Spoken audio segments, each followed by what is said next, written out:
I'm not sure what you'll think of me after this, but I need you to hear it all the same.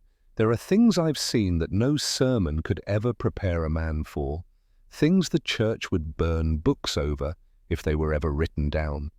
I used to be like anyone else, working, praying, believing. But what I found that night in the ruins of St. Matthew's Chapel changed everything I thought I knew about God, about salvation, about who we really are.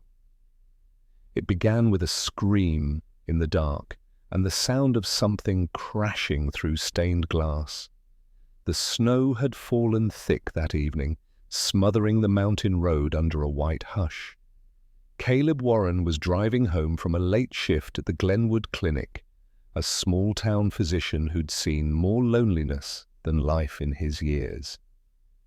The old chapel sat on a rise overlooking the valley, abandoned since the fire back in '82, and most locals said it was cursed ground.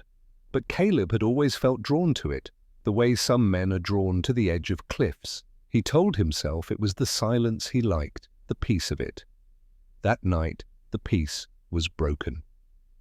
He saw the smoke first, a thin, grey column twisting into the night sky, and then the light, faint but pulsing, like something alive inside the ruins. Curiosity or fate, he didn't know which, made him pull over and grab his flashlight. The air smelled of iron and ash. The chapel's wooden doors hung open, groaning softly in the wind.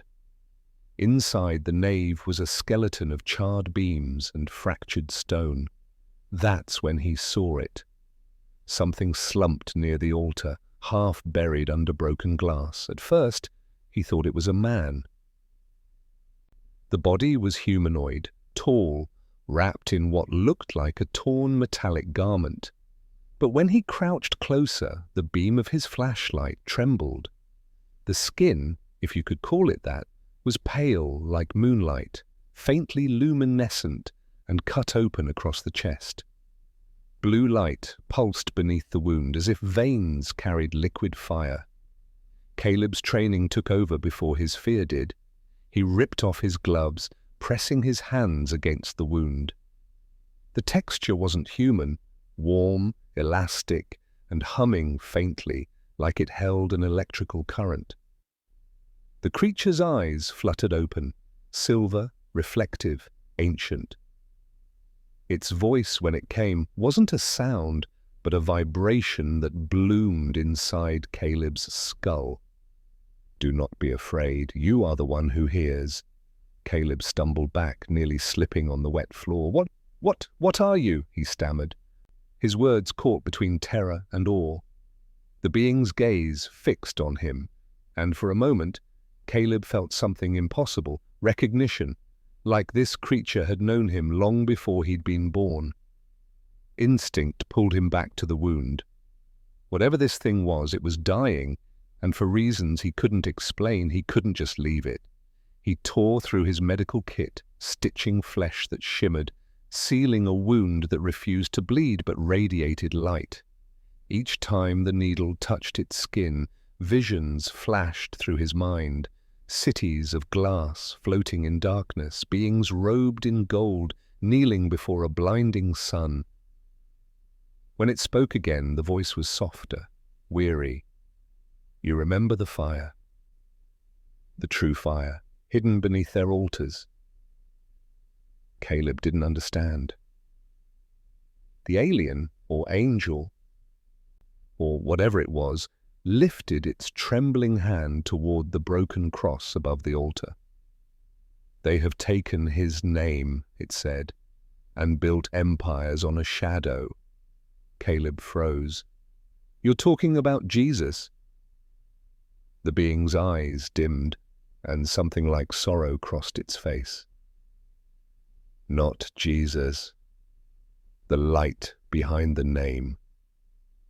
He came from beyond the veil, not born of earth, but sent through it.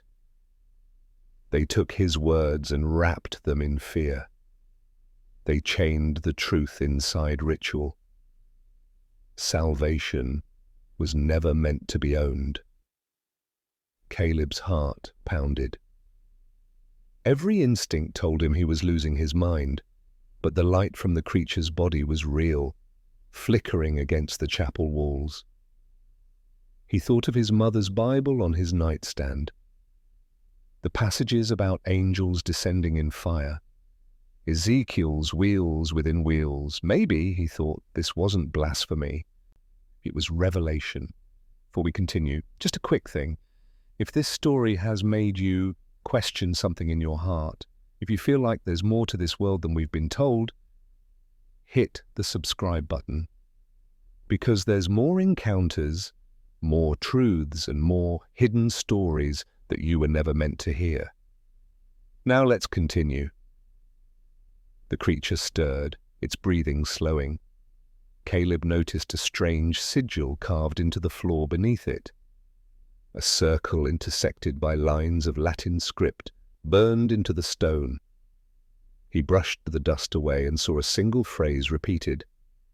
Verbum absconditum. The hidden word. "Who did this to you?" Caleb whispered. The alien's eyes glimmered faintly.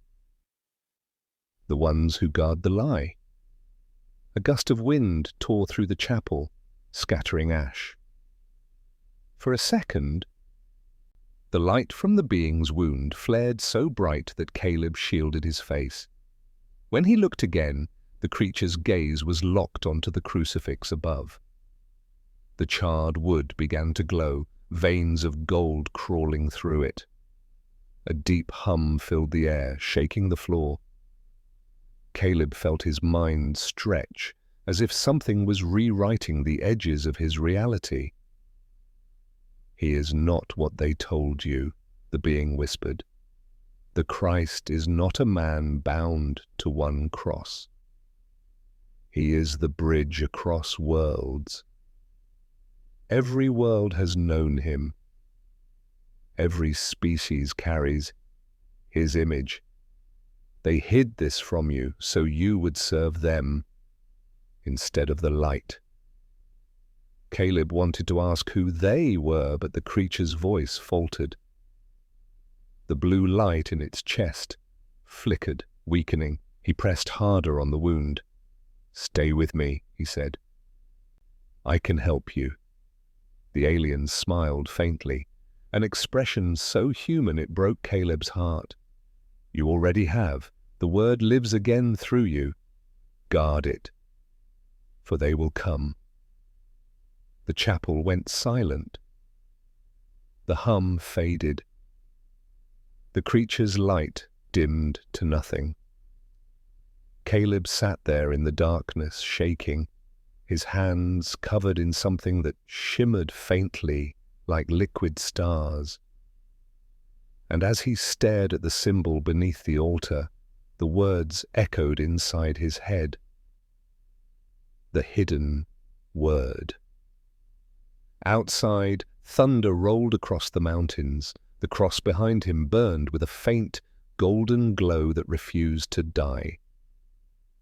By the time Caleb stumbled back into the night, the snow had turned to sleet, biting through his jacket and stinging his face like shards of glass. His flashlight flickered, sputtered, then died completely, leaving him alone with the faint glow still leaking through the chapel's cracked doorway. He looked down at his hands. They still shimmered faintly, as if the alien's light had branded him. Panic clawed at his throat. He needed help, a witness, something to prove he hadn't lost his mind. He grabbed his phone, but the screen refused to turn on. Dead.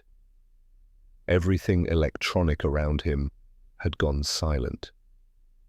The world felt unplugged. He turned back toward the chapel just for a moment to see if the body was still there, but the floor was empty. The broken glass, the burned beams, the bloodless trail, gone. Only the sigil remained, glowing faintly under the snow, now drifting through the roof. It was as though the creature had never existed. Caleb staggered backward, whispering to himself, "No, No, I didn't imagine that. I stitched him up. I heard him. His breath came in ragged bursts, his thoughts tangled between reason and terror. Maybe he'd hallucinated from exhaustion. Maybe it was some kind of government experiment gone wrong. Maybe he was already losing his sanity. But deep down, he knew. The voice hadn't come from outside. It had come through him. He started down the mountain road, headlights from his truck washing over the skeletal trees. The storm thickened. As he drove, his mind replayed every word. They took his name. They chained the truth. He tried to shake it off, but something inside him was changing. He felt a warmth beneath his skin, pulsing in rhythm with his heartbeat, like an invisible current moving through his veins. Halfway home, the truck's radio crackled to life on its own. Static at first, then faint words, like an old sermon buried in the noise. The hidden word will awaken in flesh. Caleb slammed the dial off, but the voice kept whispering, bleeding through every frequency. It wasn't the alien's voice this time, it was his father's. His father had been a preacher, a hard man of old-school faith who died 5 years ago. Hearing that tone again made his blood run cold. "You can't serve two masters, boy. One of them lies." Then silence. Caleb pulled over, shaking uncontrollably, gripping the steering wheel until his knuckles whitened. The chapel's golden cross flashed again in his mind. Was he being warned or called? When he finally reached home, the power was out.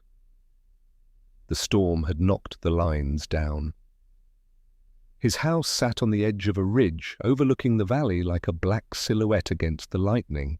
He lit a lantern and sat in the kitchen, trying to steady his hands. The smell of antiseptic and burned fabric still clung to him.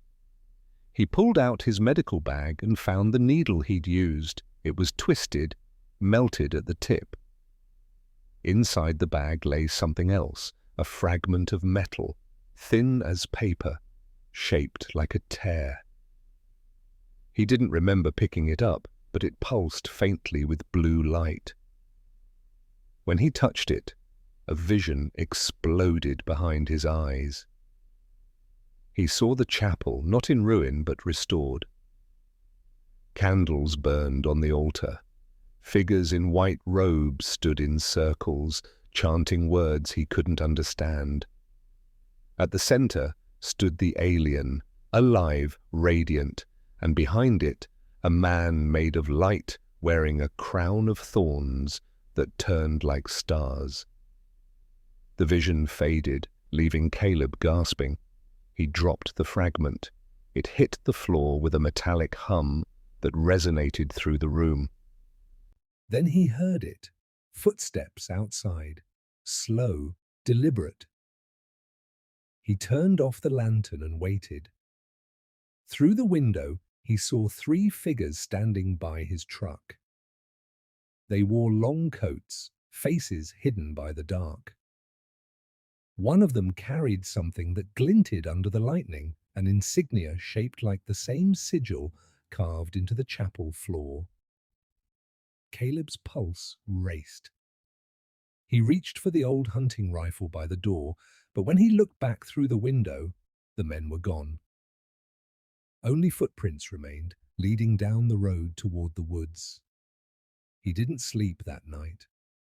He sat at the kitchen table with the rifle across his lap, waiting for dawn. His thoughts spiraled. Who were they? How did they know? He couldn't tell anyone what had happened, not in this town. He'd be called insane, stripped of his license, maybe worse. But the being had said, "Guard it, for they will come." Caleb realized now that they had already arrived. When the morning sun finally cut through the fog, he decided to go back. He had to know if anything remained at St. Matthew's. The drive felt longer in daylight, as if the mountain itself resisted him. When he reached the chapel, the road was blocked by two black SUVs with tinted windows.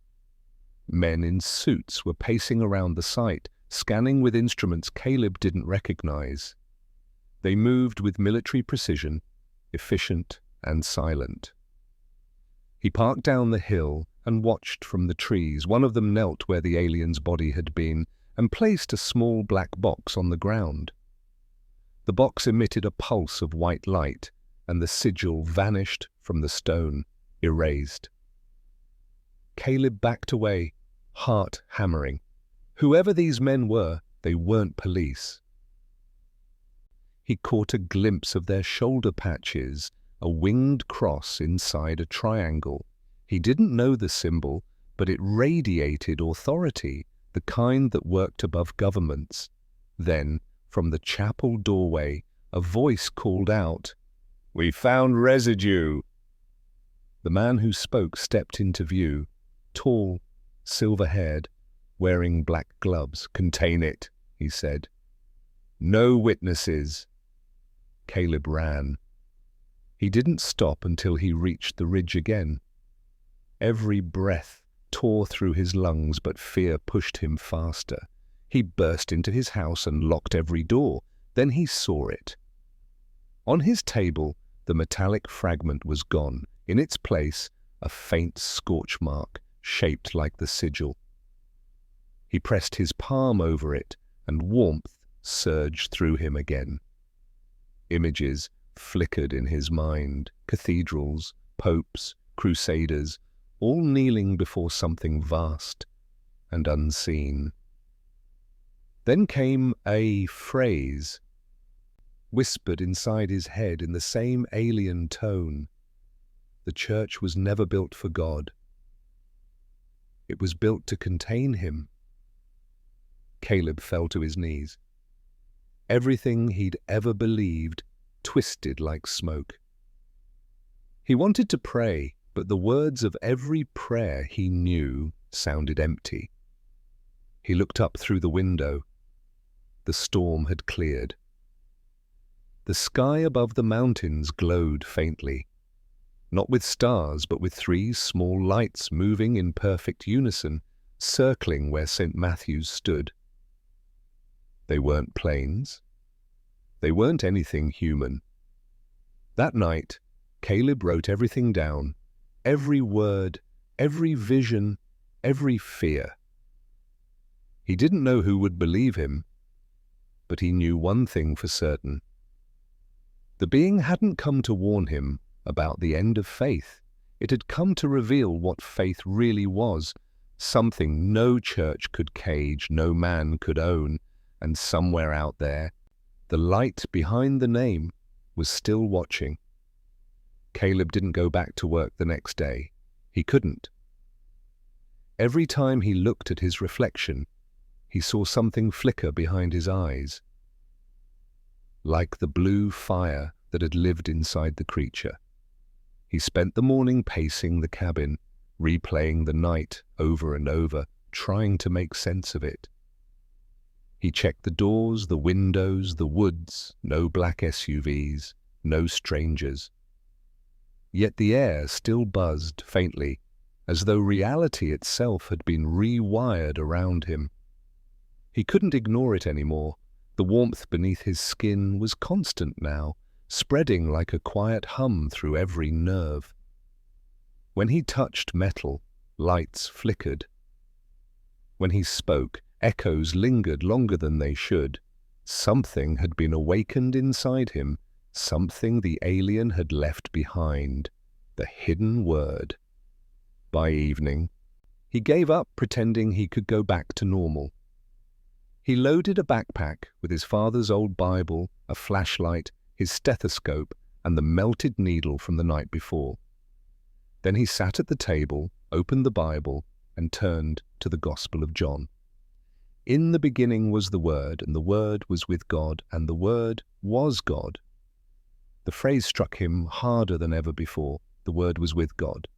What if the alien's phrase, verbum absconditum, wasn't metaphorical? What if the hidden word was something real, tangible, buried in time and mistranslation? He flipped through the margins his father had written in, scrawled notes from sermons about light, creation, and the divine voice. One entry caught his eye. Light that came from the other side of the veil. Ask who built the veil. He stared at that line for a long time. The veil. The alien had mentioned it too, not born of earth, but sent through it. Could Jesus have been something more than human, a being that crossed dimensions, carrying divine consciousness into flesh? Caleb shuddered at the thought, half terrified, half in awe. If that were true, then the Church had reduced an interdimensional act of love into dogma and obedience. And maybe that's what the alien meant when it said they chained the truth. At midnight, the hum inside him surged again. He felt drawn back to the chapel, like a voice whispering from beneath the mountain itself. Against reason, he went. The snow had melted into a wet mist that hung low over the pines. When he reached the ruins, the SUVs were gone, but their tire tracks cut deep into the mud. The chapel door hung ajar again, creaking softly in the wind. Inside, everything was quiet. Too quiet. But near the altar, the stones had been disturbed. Someone had dug into the floor. Caleb knelt, brushing away the dirt. Beneath the stone lay something unexpected, a wooden trapdoor sealed with a rusted iron lock. Etched into the surface was the same sigil. He pried it open with a crowbar, and a cold draught rose from below, carrying the scent of dust and candle wax. A narrow staircase spiraled down into darkness. His flashlight flickered, but held steady this time. The walls were lined with carvings, Latin inscriptions mixed with symbols that looked nothing like human script. Halfway down, he found another phrase burned into the stone. Custodes verbi. Keepers of the word. The deeper he went, the louder the hum became, vibrating through his chest like the heartbeat of the mountain. At the bottom was a small crypt, ancient, built long before the chapel above. Candles burned in glass lanterns, freshly lit. Someone had been there recently. At the center stood a stone altar covered with manuscripts, bones and broken relics. But what caught his eye was a metal tablet the size of a book, embedded with markings that glowed faintly blue, the same light that had pulsed inside the alien. Caleb reached out, his hand trembling, and when he touched it, a wave of images flooded him. He saw the earth from above, bathed in golden light, then legions of luminous beings descending through fire. Their wings weren't wings at all, but fields of energy. They carried no weapons, only light. Among them walked one brighter than the rest, the same crowned figure from his vision, the man of light, the Christ. Then came the darkness.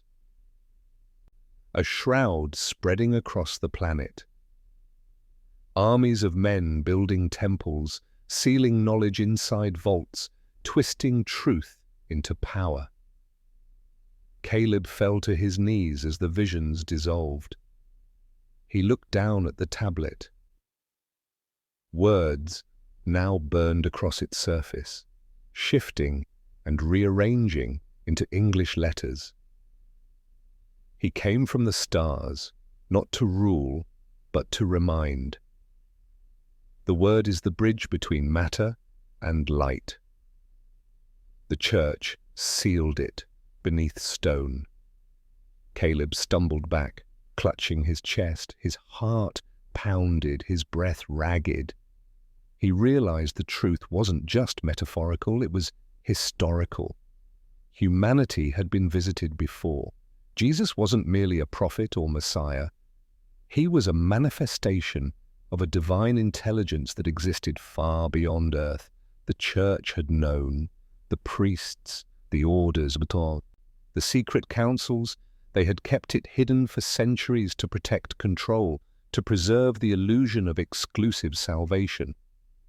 Suddenly, the hum in the room shifted pitch, becoming sharper, almost electrical. The candle flames bent sideways. Caleb turned, his flashlight shaking. A voice filled the crypt, low and resonant. "You should not have come here." A figure stepped out from the shadows, a man in a dark coat, the silver-haired one from the day before. His eyes gleamed like polished steel. "Dr. Warren," he said calmly, "you've seen things that were never meant for the uninitiated." Caleb raised his flashlight like a weapon. "Who are you?" "We're the Custodes Verbi," the man said. "Guardians of what was once divine truth. The church pays us to protect it from the world and from people like you." Caleb's throat went dry. "You erased the sigil. You took the fragment." The man smiled faintly. "Containment, Doctor, the word is not yours to bear. It was never meant to awaken in mortal flesh. It drives men mad." "I heard him," Caleb said, stepping forward. "He told me the church has lied for 2,000 years. That salvation isn't about belief, it's about awakening." The man's smile faded. "You misunderstand. He was exiled, not sent.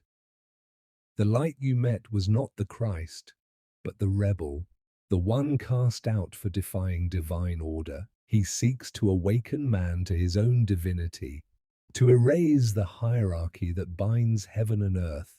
That is not salvation. That is war." The words hit Caleb like ice water. Everything spun. Who was telling the truth? The dying being in the chapel? Or this man claiming to guard God's secret?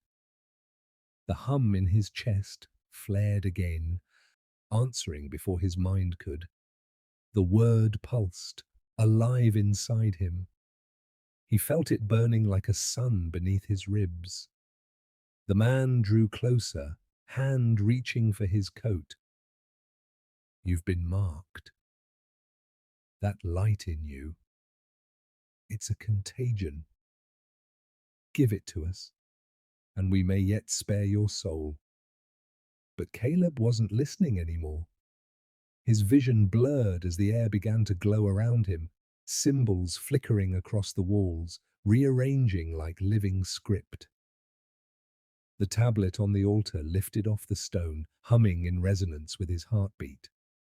The man stepped back, shielding his face.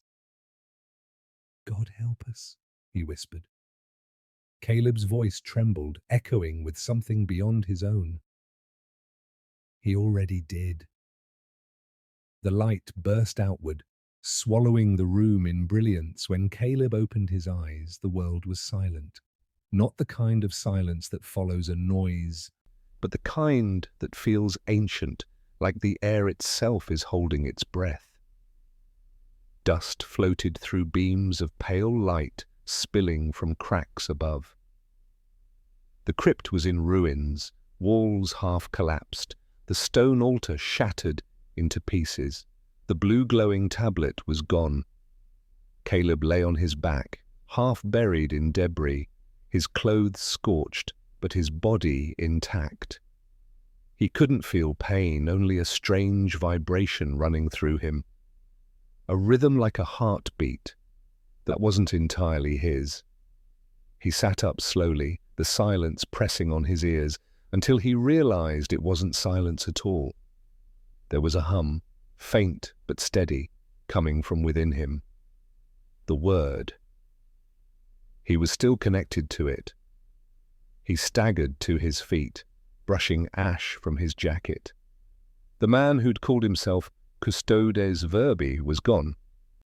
No bodies, no footprints, only a faint scent of ozone hung in the air, like lightning after a storm. Caleb climbed the stairs, every step echoing through the hollow passage. When he emerged from the trapdoor, the chapel above was empty. The morning sun had turned the snow to mist, the valley below wrapped in grey haze. His truck was still parked where he'd left it, but something had changed. The sky shimmered faintly, like a thin veil rippling between worlds. He blinked, and it was gone. He leaned against the doorframe, exhausted, and for the first time in his life, he prayed without words. Not the kind of prayer that asked for things, but one that searched for meaning. He didn't know what to call the being he'd saved anymore. Angel, alien, messenger, heretic. But its message still pulsed in his chest like an ember that refused to die. They took his name and built empires on a shadow. He couldn't unhear it. By evening he was back at his cabin, though it didn't feel like home anymore. Every sound, the creak of the floorboards, the rustle of wind outside, seemed louder, sharper, like his senses had expanded. He lit the fireplace and sat staring into the flames. When he blinked, he saw shapes inside the fire, faces, eyes, hands reaching upward. He rubbed his eyes, muttering to himself, "I'm losing it." But then the whisper came again, gentle this time, not from the room, but from within him. "You are not lost. You are remembering." He froze. The voice was the same one he'd heard in the chapel. "What are you?" he whispered. "The word," it replied, "the same that spoke creation into being. Buried, forgotten, but never silenced. You carry a fragment of it now." Caleb swallowed hard. "Why me?" "Because you listened." The words filled the room. Not loud, but absolute. He wanted to believe it, yet his mind resisted. The man down there, the one who said you were the rebel, was he lying? The fire flared, and for a moment the flames formed the faint outline of a figure. "Truth is not divided into sides," the voice said. "The light is infinite, but men break it into colors and worship the fragments. He who they called the rebel was the one who carried freedom into creation. The others sought to chain it with law. Both claimed to serve the source, and both believed they were right." Caleb's throat tightened. "So what is the church then? What have they been protecting?" "Fear," came the answer. They feared the power of awakening, that every soul could become the bridge itself. So they replaced awakening with worship. They taught obedience instead of remembrance. But the word is stirring again, through you, through others who will hear. He stared into the fire, hands trembling. "Others? There are always others." Outside, thunder rumbled across the peaks, though the sky was clear. Caleb stood and moved to the window. In the valley below, faint lights moved between the trees, slow, steady, intelligent. Not headlights, not torches, they drifted like orbs, pulsing in rhythm with the hum in his chest. "Are they watchers?" the voice said. "Not all who serve the church are blind. Some were chosen long ago to wait for this awakening. They will come soon." Caleb backed away from the window. "I don't want any of this," he whispered. "I just wanted to help. I just wanted to save a life." "You did," the voice replied. "And in saving it, you became part of it." He felt tears sting his eye. For years, he'd tried to find meaning in small acts, treating the sick, helping the dying, easing pain. But now he was being told that he was part of something cosmic, something that could undo centuries of faith and fear. It was too much for one man to bear. He grabbed his father's Bible again, clutching it against his chest. "Then tell me what's real," he pleaded. "Was Jesus what I was taught, or something else?" The fire dimmed to a single blue flame. He was both, flesh and light, earth and star. The Word made visible. They told you he died to save you. The truth is, he transformed to remind you. His cross was a doorway, not a punishment. Caleb sank to his knees, Then what happens now? Now the Word moves again, but light cannot rise without shadow. The custodes will hunt you. They serve the silence. You must go where the veil is thin, where heaven once touched the earth. There you will see what they buried. Before he could ask where, the fire went out completely. The cabin plunged into darkness. And then he saw it. On the wall opposite the fireplace, glowing faintly in pale blue light. A symbol. The same sigil from the chapel, drawn now in fire. Beneath it appeared a single word, burning like a command. Bethany. Caleb whispered it aloud, and the moment he did, the hum inside him intensified until he thought his ribs would shatter. Images flashed before his eyes, ruins in the desert, stones half buried in sand, a church built over them, and beneath that church, something alive, waiting. Then, as suddenly as it began, it stopped. The room was still. The sigil faded. He stood there, shaking, breathless. Bethany. The name echoed in his skull. The place where Lazarus had been raised. The place where life had defied death. He understood now it wasn't just geography, it was a message. The next morning, Caleb packed his things. He left his phone, his license, everything that tied him to his old life. He looked once more at the mountain behind him, where the chapel stood, silhouetted against the dawn. Then he whispered a prayer. Not to the God he'd been taught, but to the light behind the name. If this is the truth, show me how to bear it. The hum in his chest answered softly, like a heartbeat, syncing with his own. He turned the key, started the truck, and drove east toward the rising sun. Bethany wasn't the biblical land of miracles Caleb had imagined. It was a small, sunburned town at the edge of the Colorado plains, a cluster of dust-caked buildings and silent streets under a white sky. The sign at the entrance was faded, the population number half scratched off. Yet as soon as he crossed the threshold, he felt it, the same vibration that had been growing inside him since that night at the chapel. It hummed through the air like a distant chord only he could hear. Something was buried here, he knew it. The Word inside him knew it too. He stopped at a rundown diner just past Main Street. The waitress, an elderly woman with kind eyes and a worn cross around her neck, served him coffee and apple pie.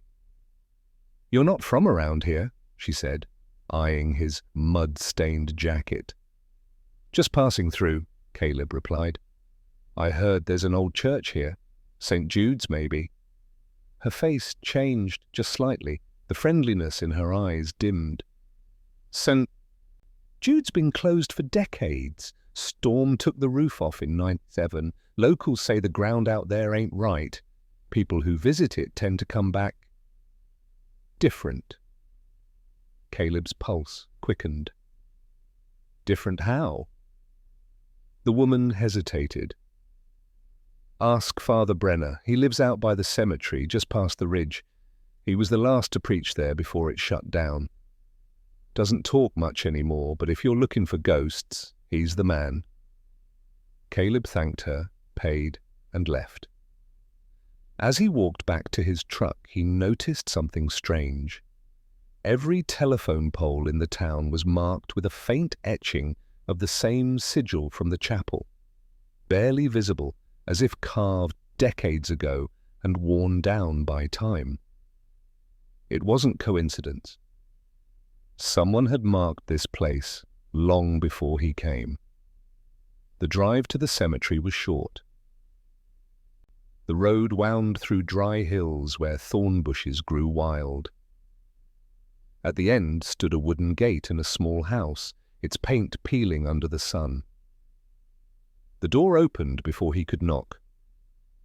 Father Brenner appeared, an old man with a long beard and deep-set eyes that looked more tired than afraid. "You shouldn't be here," he said before Caleb could speak. "They watch this place." Caleb froze. "You know about them, the Custodes Verbi?" The old priest's eyes flicked upward, scanning the sky. "Don't say their name. The air carries it." He motioned Caleb inside. "Close the door." The house was dim and cluttered with books, old scrolls and yellowed photographs. Icons of saints covered the walls, but many had been scratched out or turned to face backward. The air smelled of incense and dust. Father Brenner sat heavily in a wooden chair, hands trembling. "You've seen the light, haven't you?" he said. It's inside you now." Caleb didn't ask how he knew. He was dying, he said softly. I saved him. He told me the church hid the truth." The priest nodded slowly, like a man finally hearing a prophecy fulfilled. "They've hidden many truths. The first church wasn't built on Peter's Rock. It was built over a gate, a place where heaven bled into earth. The ancient texts call it Porta Lux, the gate of light." Caleb leaned forward. "Where is it?" Brenner pointed toward the window. Beyond the cemetery, in the distance, a cracked bell tower rose above the hills. "Beneath St. Jude's." Caleb felt his chest tighten. The hum inside him grew stronger, resonating with the name. "What's under it?" The priest's gaze darkened. "The first relic. The fragment of the word that fell when the heavens split. They said it was an angel's heart. Others said it was the blood of God made solid. The early church buried it, built sanctuaries over it, called it holy ground. But it was never meant to be worshipped. It was meant to awaken." Caleb's hands trembled. "And the Custodes?" "They guard the silence," Brenner said. "Every few generations one of them fails. The word awakens in someone new. They call that person a heretic, a madman, a prophet. It doesn't matter. They always come to erase it." He looked directly at Caleb. "You're their next target." Before Caleb could respond, a sound shattered the air, a low, mechanical hum outside. The priest's expression turned to fear. "They're here!"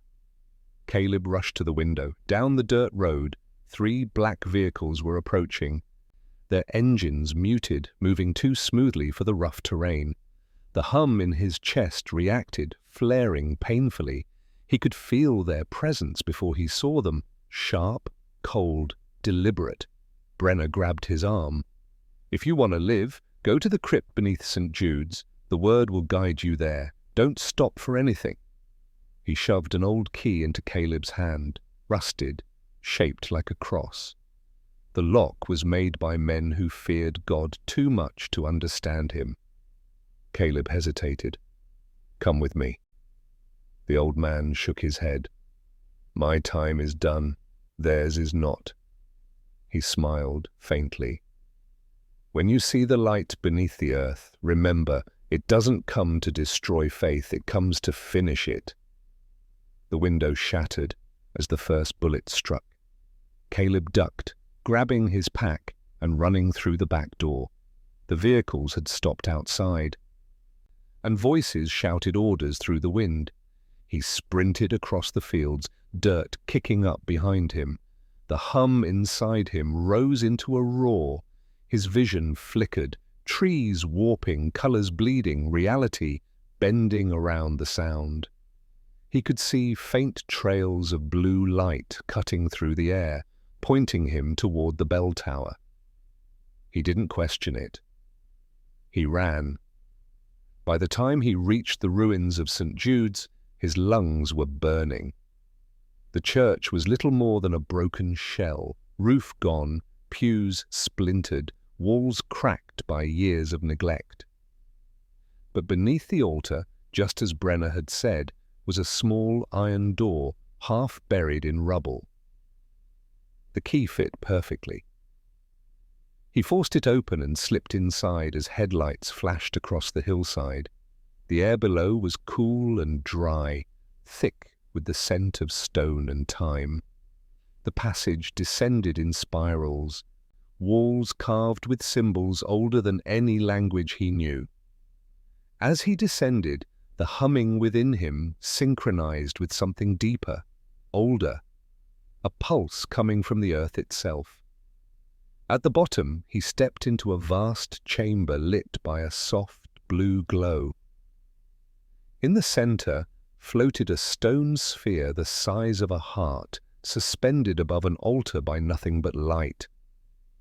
Veins of silver energy ran through it like blood. As Caleb approached, it pulsed once, twice. And then the voice returned, echoing through the chamber and his bones at once. "Welcome home, bearer of the word." Caleb fell to his knees. What are you?" "I am the echo of the beginning," it said. "The breath that spoke existence into matter. The spark they buried, the light you call Christ came from this source, and you carry a piece of it." Caleb trembled. "Then why hide it? Why would the church silence you?" "Because truth cannot be ruled. Faith can." He looked up at the sphere. "What do you want from me?" The glow intensified, washing the chamber in living light. "To remember." Caleb raised his hand instinctively, and the light reached back, merging with him. Every sound vanished. Every thought dissolved. And for the first time he saw not with eyes, but with something deeper. The space between creation and creator. At first, Caleb thought he was dying. The light was too much, too bright, too infinite for human eyes. But instead of burning, it filled him, as if every cell in his body had become translucent, absorbing an intelligence beyond comprehension. He was floating, not in the chamber anymore, not even in his body. Space opened before him like a living memory. Stars spun, galaxies pulsed like hearts. And rivers of radiant matter flowed between them, singing in languages that were sound and color at once. He felt the voice again, not outside, but within. "You are witnessing what has always been." The cosmos shimmered, rearranging into an image, an immense being of light descending through the void. It wasn't humanoid, not at first, but its essence shifted, condensed, taking form. The light became flesh, the infinite stepping into the finite. "This was the incarnation," the voice said. "Not one event, but a pattern. The word enters creation again and again, through worlds, through bodies, through time. Caleb saw flashes, a desert under two suns, a race of luminous beings bowing before a radiant figure, a planet drowned in red storms where a voice called to the heavens, then earth, dust and darkness, the ancient world, sea. He saw Bethlehem not as a town, but as a convergence point where a cosmic truth condensed into a child. Caleb whispered, Jesus. The name is a vessel, the voice said, rippling through him. The essence is the same. The Logos, the bridge between creator and creation, what your world calls the Christ. Images cascaded, ancient temples, burning libraries, popes crowned in gold. Caleb saw the councils, the manuscripts rewritten, the Apocrypha buried. He saw the early church leaders arguing, not over faith, but over control. They divided the truth, the voice continued, to contain it. They feared what it meant, that the Christ is not confined to one form or one world, that the kingdom of heaven was never elsewhere, it was within all life. Caleb tried to speak, but the words dissolved. His mind trembled under the revelation. He saw flashes of modern cities, churches glowing with stained glass, prayers rising like smoke, and beneath it all, silence. Religion became memory. Faith became currency. They forgot the source. The vision shifted again. He was standing on a mountain of glass overlooking Earth from orbit. A vast network of light surrounded the planet, pulsing like a neural grid. Each human heart, each spark of consciousness, was connected by invisible threads of energy, souls communicating in silent harmony. Humanity is a choir, the voice said, but the harmony was broken when the word was buried. Caleb reached toward the planet, feeling every heartbeat, every prayer that had ever been spoken. If this is true, he said, then why come to me? Why now? The light trembled with what almost felt like sorrow, because the time of forgetting ends. The word must rise again, not through temples or hierarchies, but through the awakened. Caleb's body convulsed as visions flooded him. Wars, governments, cathedrals collapsing in light. He saw people everywhere suddenly stopping, as if hearing something beyond sound, eyes opening, souls remembering, then darkness. The custodes verbi, figures cloaked in shadows, rising from catacombs, their hands marked with the same sigil. They will fight to silence this awakening, the voice said. They always have. Caleb gasped. Then what am I supposed to do? Bear witness? The chamber shuddered. The light dimmed, and Caleb found himself kneeling again before the floating sphere. It now pulsed faintly, as if exhausted. A single strand of light connected it to his chest, and when it faded he felt a hollow ache, like losing part of his soul. The air was different, dense, vibrating with static. From somewhere above, he heard footsteps echoing down the stairwell. He wasn't alone anymore. He ducked behind the altar just as three figures entered the chamber. Men in black suits, faces obscured by helmets that glowed faintly blue. Each carried a small device humming with restrained energy. The lead one spoke, voice metallic. Target is within. Confirm trace of the anomaly. Caleb's pulse raced. He could feel the energy in the sphere responding, flickering like a heartbeat. The men advanced. One of them pointed at the altar. Residual fusion, he's bonded to it. Without thinking, Caleb stepped out. Stop! The three turned sharply. The leader raised his device, a weapon of some kind. Surrender, Hartman, you've been exposed to the source, Diarki. You're contaminated. I saw the truth, Caleb said. You're hiding it. All of you. The man's voice was calm but cold. The truth kills worlds. Faith holds them together. Without the veil, humanity collapses. The hum in Caleb's chest ignited again, stronger than before. You're not protecting faith, you're imprisoning it. The air rippled. Light surged from his body, throwing the men backward. Their weapons discharged, beams slicing through stone. The sphere flared in response, its glow synchronizing with his heartbeat. The chamber began to shake. "Contain it!" the leader shouted, but it was too late. The sphere burst, not with explosion, but expansion.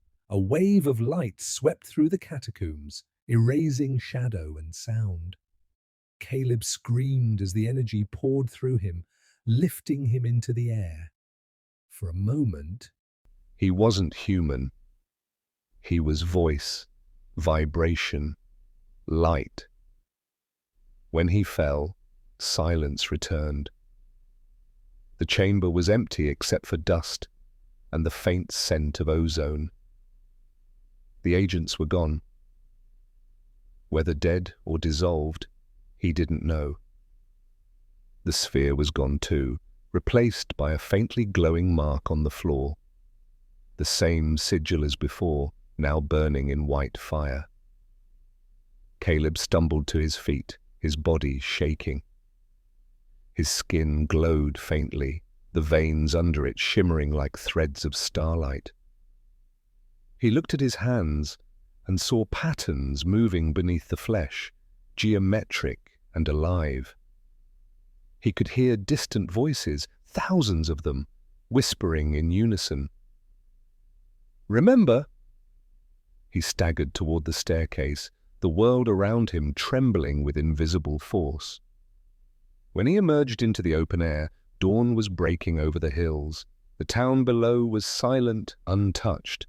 Yet he felt something had changed. The wind carried a new rhythm, a quiet awareness. Somewhere, someone else had just awakened. Caleb collapsed to his knees at the edge of the ruins, staring at the rising sun. "What happens now?" he whispered. The answer came not from the sky, but from within. Now the veil begins to tear. And in that moment, the cross on the broken steeple above him ignited, not with fire, but with light, shining brighter than the morning star. The first sign came 3 days later, when the moon turned red over Jerusalem without eclipse or warning. Astronomers called it an atmospheric anomaly. Priests called it an omen. Caleb was hiding in an abandoned motel on the outskirts of Denver, watching the news through a static-filled TV, when the broadcast cut to footage of crowds gathering at the Western Wall. People were fainting, weeping, speaking in strange languages. A woman claimed the stones themselves were humming. Caleb knew that hum. It was the same vibration that had lived inside his chest since the alien touched him.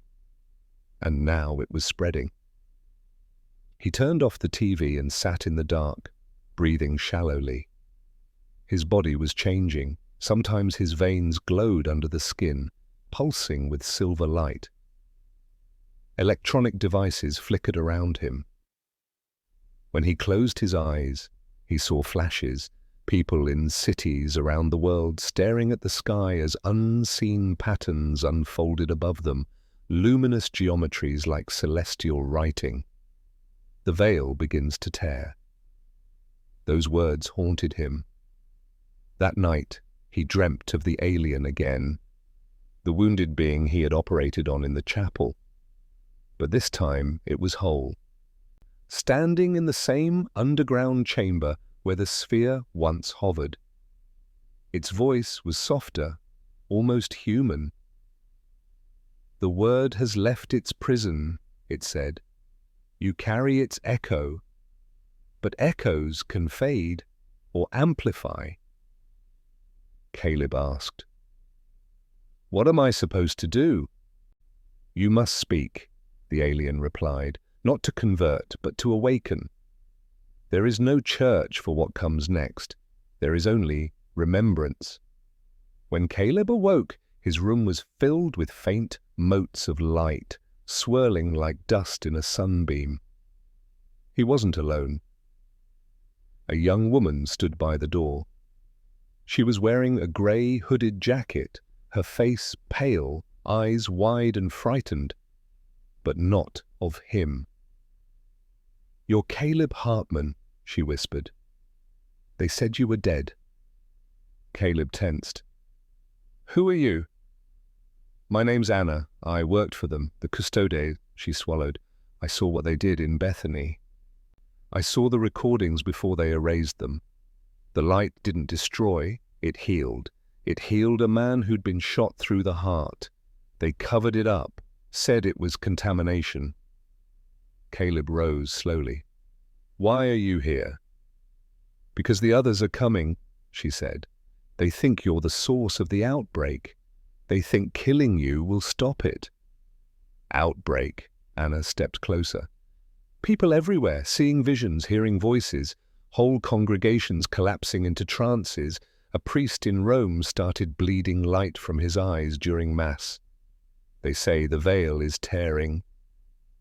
Caleb stared out the cracked window. The dawn sky pulsed faintly as if breathing. It's not an outbreak, he murmured. It's revelation. Anna frowned. You talk like them. I don't know what I am anymore, he said. I just know the world's changing. Before she could reply, the ground trembled. A distant rumble filled the air. Helicopters. Caleb grabbed his pack. We have to move. They fled through the motel's back alley into the desert hills. The air was electric. Every few seconds, Caleb saw flashes in the clouds, patterns of light that weren't lightning, moving in deliberate rhythm. Anna followed him breathlessly as they climbed a ridge overlooking the highway. Below, 3 black SUVs and a military convoy were advancing. Custodes? She asked. Caleb shook his head. No, bigger. A voice echoed in his mind, low and steady. Run east. The mountain will open. He didn't question it. He led Anna down into a dry wash, across the highway, and into the wilderness beyond. For hours they climbed until they reached a rocky plateau. From there, the view stretched across the valley, sunlight glinting off distant towns, shimmering in unnatural waves. It was as if reality itself was bending. At sunset they found a cave hidden in the cliffside. Inside, the walls shimmered faintly, etched with the same sigil Caleb had seen in Bethany. Anna touched one of the carvings, eyes wide. These are ancient, she whispered. They've been here for centuries. Caleb nodded.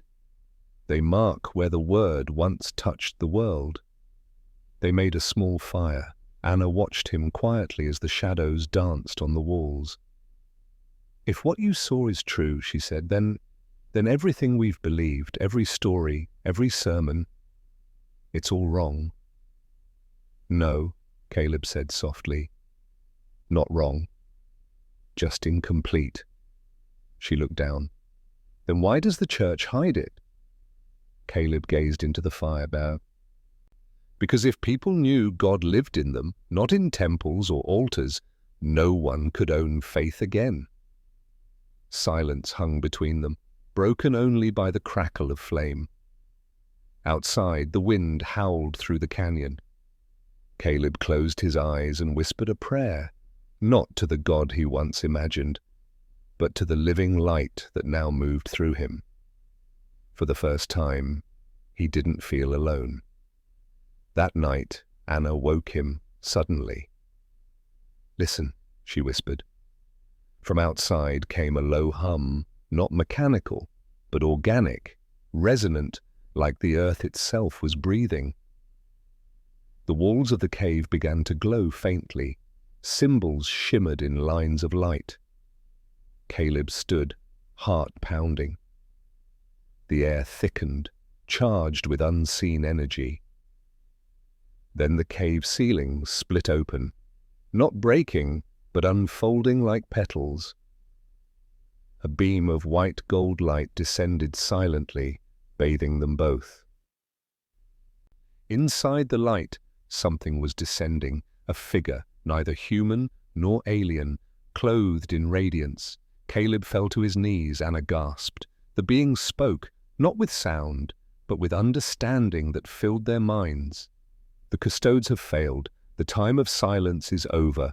Caleb looked up, trembling. Who are you? The same voice that walked with you in the garden of your making, it said. The same that took form in Nazareth and in countless worlds before yours. I am the Word. Anna covered her mouth, tears streaming down her face. Jesus, she whispered. The being's light shimmered gently. Names are the garments of truth. But yes, if that name awakens your heart, speak it. Caleb couldn't breathe. The figure's radiance softened as it reached out a hand. You will show them what was never lost, not religion, not salvation. Remembrance. The light began to recede, carrying warmth and gravity with it. Before vanishing, it whispered one final message, so quiet it might have been his own thought. They will call it the second coming.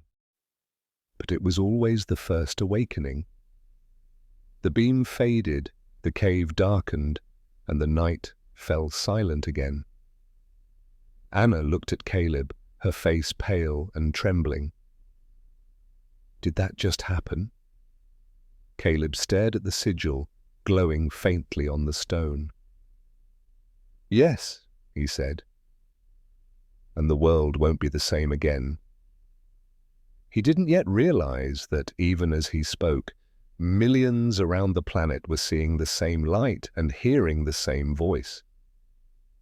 The world was no longer the same. By the third dawn in the mountains, the sky itself seemed alive. The clouds shimmered with faint geometric lines, moving, shifting, forming patterns that resembled constellations written by an unseen intelligence. The news, where it still broadcast, spoke of spontaneous mass awakenings. People who suddenly remembered things they'd never lived, languages they'd never spoken, tears falling for reasons they couldn't name. Entire cities glowed faintly at night, as though reality itself were trying to breathe. Caleb, Anna, and Elias climbed higher into the range, following what Elias called the resonance path. The air throbbed with invisible rhythm. The word within Caleb pulsed harder each hour, merging with the heartbeat in his chest until it was impossible to tell where he ended and it began. He no longer slept, he dreamed while awake. Fragments of alien landscapes, faces of people who weren't human yet familiar, voices whispering through light. Elias walked ahead, leaning on a staff carved with symbols that flickered like fireflies. The veil has thinned everywhere, he said, but the anchor remains right here. He pointed toward a ridge where the ruins of an ancient monastery clung to the rock. Before there was a church, there was this, the first gathering of those who heard the hum. They reached the summit by nightfall. The monastery was little more than broken stone and snow. In the center stood a single standing cross, but not of wood, metallic, smooth, and humming with energy. The air around it shimmered like heat. Caleb stepped forward, his breath visible in the cold. This is where it began, Elias nodded up, and where it will either end or begin again. Anna looked between them. What happens if he releases it? Elias hesitated. then every mind on earth will remember what it once was. No more division, no more illusion. But, he looked at Caleb, eyes shadowed. The structures built on lies, religion, government, identity, they will all crumble. Humanity will awaken, but it will burn its old self to do it. Caleb's heart pounded. He turned to Anna. And if I don't? Then the veil closes, Elias said. The world forgets again. Civilization continues, but blind. The cycle restarts. Another few centuries of silence. Anna stepped closer, her eyes glistening. Caleb, think about it. The world isn't ready. You've seen what happens when people taste even a sliver of this truth. They lose themselves. They worship it or they destroy it. Caleb looked at the metallic cross. The hum grew stronger, vibrating in his bones. Maybe we were never meant to be ready. The wind picked up, swirling snow around them. The ground trembled. From the horizon, streaks of light began to descend, dozens, then hundreds, shapes that weren't entirely physical, like liquid geometry folding through the sky. Anna gasped. They're here! Elias fell to his knees. The witnesses! Caleb turned to him. The aliens? Elias shook his head slowly. Not aliens. The fragments of the divine mind. The ones who never fell asleep. The lights circled the mountain, their movements forming vast patterns in the air, circles within circles, a living symbol. The metallic cross responded, glowing brighter. The word inside Caleb surged, its voice rising above the wind. Complete the circuit, remember what you are. He staggered toward the cross. Anna grabbed his arm. If you do this, you end everything. He looked into her eyes, tired, tearful, human more. Maybe we end the lie. The voice grew louder, not in words but in pure vibration, shaking the mountain. The witnesses sang, a sound that wasn't heard but felt, like light folding into sound. Caleb placed his hand on the metal surface. It was warm, alive. The hum inside him synchronized with it, a perfect resonance. Memories flooded him, not his own, not human. Worlds without time. Civilizations of light who communicated through emotion and geometry. Beings who guided Earth's early consciousness, then withdrew when mankind began worshipping symbols instead of the source. The alien he'd healed, the wounded emissary, had been one of them. Their fall had not been rebellion, but mercy. They had fractured themselves so humanity could have individuality, could forget unity long enough to rediscover it freely. Caleb wept as he understood. We were never punished, he whispered. We were chosen to forget. Anna's voice broke behind him. Then why wake us now? He turned, his face bathed in white light.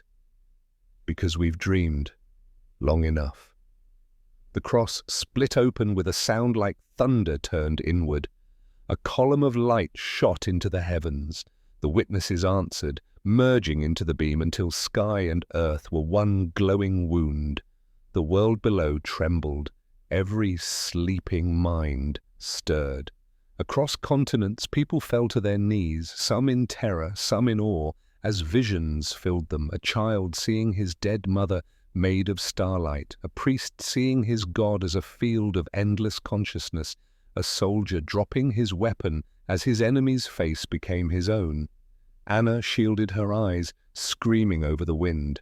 "Caleb, you'll die," he smiled faintly. "No." I'll dissolve, Elias shouted, voice breaking. Once you merge, you can't return. I was never meant to return, Caleb whispered. The light engulfed him. His body disintegrated, not burned, but translated like information, returning to its source. The hum became silence, and in that silence, the world changed. When Anna opened her eyes, the beam was gone. The mountain stood quiet. The cross had vanished, leaving only a smooth crater in the snow. Elias was gone too. Only the wind remained, whispering faintly with an echo of the same hum that had haunted them since the beginning. She fell to her knees, sobbing. The aurora still shimmered overhead, painting the sky with living color. She pressed her hand to the snow where Caleb had stood, and the ground pulsed once beneath her palm. A whisper drifted through her mind, not a voice. But a thought. The word does not end, it echoes. Down below, in cities and villages, humanity awoke into a world subtly altered. Clocks ticked, but time felt looser. People began to dream collectively. Some called it the Second Pentecost, others the Great Collapse. Churches emptied, then filled again with seekers who spoke not of heaven, but of remembrance. Years later, when asked what really happened in the mountains, Anna would only say, "He didn't save us. He reminded us what saving means." And on quiet nights, when the stars pulsed faintly and the world felt too still, some swore they could hear the hum again, like the heartbeat of a forgotten God, waiting for someone else brave enough to remember. The alien showed me where missing people really go, and now I know they don't disappear, they awaken.